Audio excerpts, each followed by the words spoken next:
Hi, this is Jim Cranston from 7 Every Minute and 7everyminute.com, the podcast website about reimagining your life. Thanks for joining me today to talk about the October theory. So let's get started. If you like what you hear today, please leave a like, subscribe, tell your friends, send me a message. Thanks for joining me tonight to talk about not not putting things off and really kind of doing them in a order and really having a method for doing things. But you might say, wait, I thought this was about the October theory. Well, in today's modern soundbite world, nothing can be anything unless there's either a nifty acronym or a buzzword phrase, and preferably both. So in this case, the simple mindset of not wasting the last quarter of the year on football games and complaining about the winter kind of morphed into the October theory. Poof, just like that, a catchy new phrase enters the parlance. But what is the October theory? Essentially, it's planning to not go into hibernation for the holiday season, then trying to recreate yourself on New Year's Day. I've seen many supposed powers of starting to update your life starting in October, and as opposed to versus New Year's Day, but I think they're kind of missing the point, and I'll explain why. And just as an aside, we're here, very many others have always embraced and taught the concepts of continuous introspection and self improvement, kind of proper goal setting, consistency, self acknowledgement, and many other aspects that are kind of supposed benefits of starting in October. However, living a mindful and meaningful life is making a little progress every day, not one day or one week a year. So the October theory, from our perspective, might better be described as, kind of, we do a different version, might be called the today theory. So let's look at some of the alleged benefits of recreating your life of starting in October. The first one is time to reflect. One of the stated benefits is that it gives you time to review your year. Starting in October, you can look back 9 months and see how things went and give you a better perspective rather than just looking ahead all the time.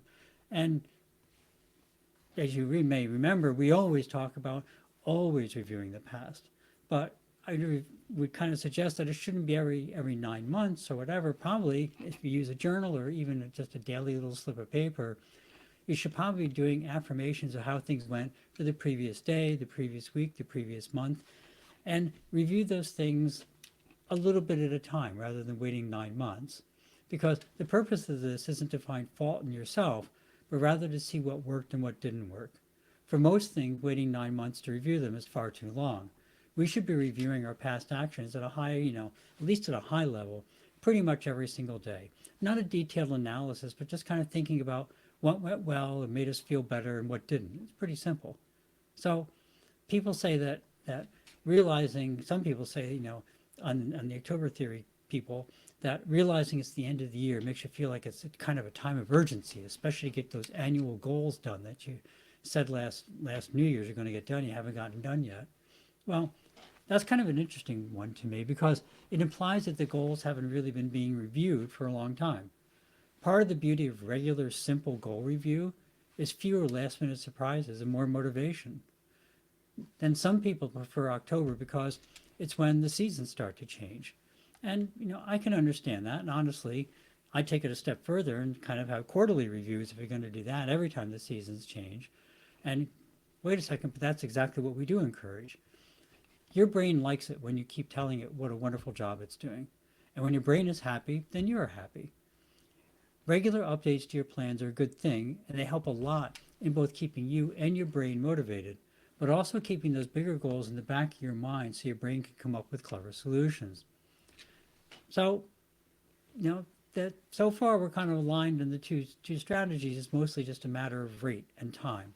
And finally, some people talk about October as being able to use the energy of the coming holiday season. And I guess so, but I'd suggest that well written goals need less external motivation and energy because they are ideally aligned with your life vision. Now, no one probably wants to clean the basement, for example, but if your goal is refinish the basement, then the cleaning goal becomes an unpleasant, it turns from being an unpleasant goal into kind of this self rewarding step for your real goal, which is refinishing the basement. Your brain really does know the difference. Its whole purpose is to keep you safe and happy. And you'll tend to be happier if you're working towards a goal that's important to you. One of my mentors recently answered another member's questions in kind of a humorous way. The question was, what affirmations do you say to get yourself energized in the morning? And his answer was, really, just waking up to another day is pretty energizing all by itself. It was kind of a deeper answer than it might appear, because being thankful for all the regular things we have and kind of take for granted, it's being aware of those changes your perspective on the day.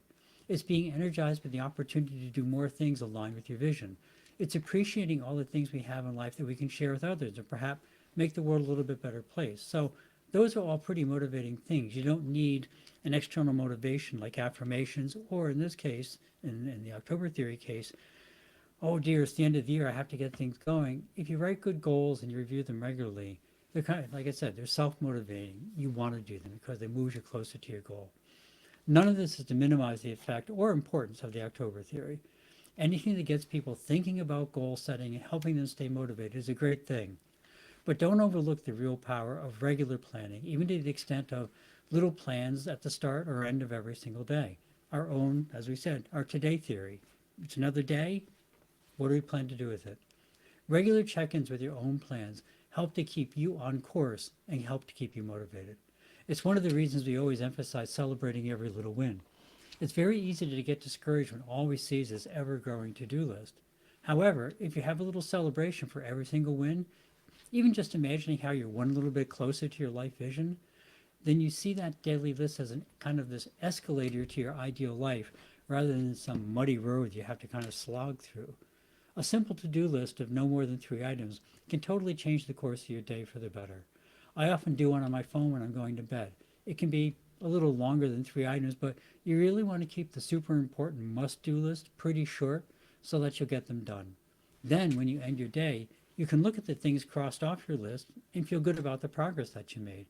It doesn't have to be involved or anything other than, a very simple list that you use and has to just be motivating to you.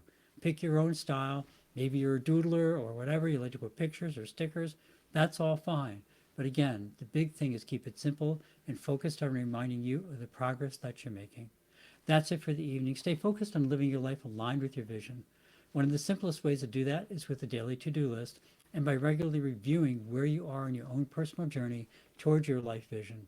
Fads may come and go, but the basics remain the same. Define your vision, make goals to support your journey towards that vision, and keep track of your progress so you can celebrate the wins big and small. Whether it's the October Theory or the 7 a.m., 7 every minute version, the Today Theory, or any of the many other excellent motivational techniques. The important part is to live your life with a purpose and to move forward in a direction that brings you closer to your vision. Your homework, always optional, is to honestly think if you've been doing a daily plan of any sort, and if you have, has it been effective? Extra points if you start or restart a daily plan if you aren't currently doing one, and if you are doing one, is there anything you can do to make it even more motivational for yourself? That's it. Please remember, there's wars going on in the world right now. There's a lot of famine going on. There's a lot of odd weather in unusual places, both directions. There's drought in some places, heavy rains in others. Obviously in Ukraine, active war going on, Middle East, Africa. There's a lot of things right now that can use a little good thought, prayers, focus on bringing peace into the world. As always, if you're interested and you're able, we have ukr7.com. That's a place with links where you can donate to help support the people of Ukraine. If you have other things that are more in your mind, there's worldcentralkitchen.org, wck.org. They're active right now following the hurricanes that came through the Caribbean, Mexico, and southeast U.S. All these places, a lot of places, and there's obviously local places all over that can use your help. If you can and you're able and you can make a donation, think about doing that. And if you're not in position or just in the mood to do a donation, remember that just changing somebody's life a little bit by smiling at them, asking how they are, can make a huge difference in their day. One of the best ways to care for yourself, as we always say, is to care for others. It takes your vision from looking inside to looking outside, gives you a different perspective in the world. So if you can and you're able, ukr7.com, World Central Kitchen, wck.org, any local charities, or just make someone's day a little nicer by being pleasant to them. As always, thank you for stopping by. If you found something interesting or useful, please pass it along. And please subscribe and hit that like button. If not, please drop me a comment as to what you'd like to hear. Have a great week. Remember to live the life that you dreamed of, because that's the path to true contentment. Love and encouragement to everyone. See you next week on 7 Every Minute and 7everyminute.com. Thank you.